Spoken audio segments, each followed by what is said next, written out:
Hello friends, ಇವತ್ತಿನ videos ನುಗ್ಗೆ ಸೊಪ್ಪು. ನುಗ್ಗೆ ಸೊಪ್ಪು ಯಾರಿಗೆ ಗೊತ್ತಿಲ್ಲ ಹೇಳಿ. ನುಗ್ಗೆ ಸೊಪ್ಪು ಕಹಿ ಇರುತ್ತದೆ, ಆದರೆ ಇದರಲ್ಲಿ ತುಂಬ ಆರೋಗ್ಯದ ಲಾಭಗಳಿವೆ. ನುಗ್ಗೆ ಸೊಪ್ಪನ್ನು ನಮ್ಮ ಭಾರತದಲ್ಲಿ ಪ್ರಾಚೀನ ಕಾಲದಿಂದಲೂ ಆಯುರ್ವೇದದ ಔಷಧಿಗಳಿಗೆ ಬಳಸಿಕೊಂಡು ಬರಲಾಗುತ್ತದೆ. ವೈಜ್ಞಾನಿಕ ಭಾಷೆಯಲ್ಲಿ ನುಗ್ಗೆ ಮರವನ್ನು ಮೋರಿಂಗಾ ಒಲಿಫೆರಾ ಗಿಡ ಎಂದು ಗುರುತಿಸಲಾಗಿದೆ.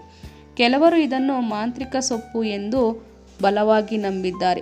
ನುಗ್ಗೆ ಸೊಪ್ಪಿನಿಂದ ನಿಮ್ಮ ಕಣ್ಣಿನ ದೃಷ್ಟಿ ಸದಾಕಾಲ ಚೆನ್ನಾಗಿರುತ್ತದೆ.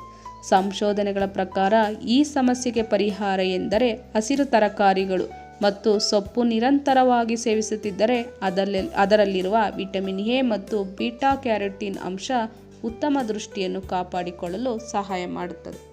ನುಗ್ಗೆ ಸೊಪ್ಪಿನಲ್ಲಿ 8% ವಿಟಮಿನ್ ಎ ಅಂಶ ಹೆಚ್ಚಾಗಿದೆ. 100 ಗ್ರಾಂ ನುಗ್ಗೆ ಸೊಪ್ಪು ಎಲೆಯಲ್ಲಿ ಸುಮಾರು 7564 ಯೂನಿಟ್ಗಳಷ್ಟು ವಿಟಮಿನ್ ಎ ಅಂಶ ಇದೆ.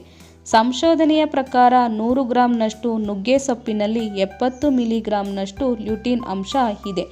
ಕುರುಡಾಗಿಸುವ ಸಹಜವಾದ ಕಾಯಿಲೆಯಾದ ಗ್ಲುಕೋಮಾವನ್ನು ಆರಂಭದಲ್ಲಿ ತಡೆಯುಹಾಕುವ ಶಕ್ತಿ ಇದರಲ್ಲಿದೆ.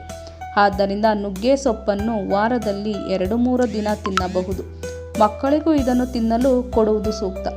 ಅಧ್ಯಯನದ ಪ್ರಕಾರ ನುಗ್ಗೆ ಸೊಪ್ಪಿನ ಸಾರದಲ್ಲಿ ಆಂಟಿ ಡಯಾಬಿಟಿಸ್ ಮತ್ತು ಆಂಟಿ ಆಕ್ಸಿಡೆಂಟ್ ವಸ್ತುಗಳಿದ್ದು, ಇದು ಮಧುಮೇಹಿ ರೋಗಿಗಳಿಗೆ ಇದನ್ನು ಸೇವಿಸುವುದರಿಂದ ಆರೋಗ್ಯ ಕಾಪಾಡಿಕೊಳ್ಳಬಹುದು.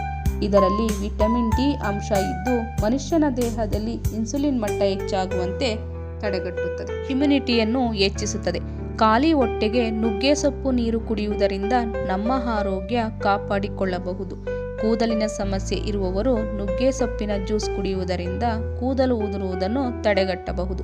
ಮುಖದ ಕಾಂತಿಗೆ ಇದು ಬಹಳ ಪ್ರಯೋಜನಕಾರಿಯಾಗಿದೆ. ಇದರಲ್ಲಿ ಎನರ್ಜಿ 90 ಕಿಲೋಗ್ರಾಂ ಇರುತ್ತದೆ.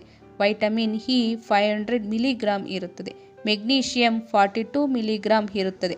ಪ್ರೋಟೀನ್ 7 ಗ್ರಾಂ ಇರುತ್ತದೆ. ಕ್ಯಾಲ್ಸಿಯಂ 450 ಮಿಲಿಗ್ರಾಂ ಇರುತ್ತದೆ. ವೈಟಮಿನ್ ಇ 500 ಗ್ರಾಂ ಇರುತ್ತದೆ. ಫಾಸ್ಫರಸ್ 70 ಮಿಲಿಗ್ರಾಂ ಇರುತ್ತದೆ. ವೈಟಮಿನ್ ಸಿ 220 ಮಿಲಿಗ್ರಾಂ ಇದೆ. ಪೊಟ್ಯಾಷಿಯಂ 215 ಮಿಲಿಗ್ರಾಂ ಇದೆ.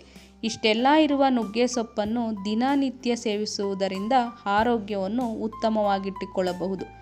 ಈ ವಿಡಿಯೋಸ್ ನಿಮಗೆ ಇಷ್ಟವಾದರೆ ಲೈಕ್ ಮಾಡಿ, ಶೇರ್ ಮಾಡಿ, ಸಬ್ಸ್ಕ್ರೈಬ್ ಮಾಡಿ. ಮುಂದಿನ ವಿಡಿಯೋಗೆ ಸಪೋರ್ಟ್ ಮಾಡಿ. Thank you.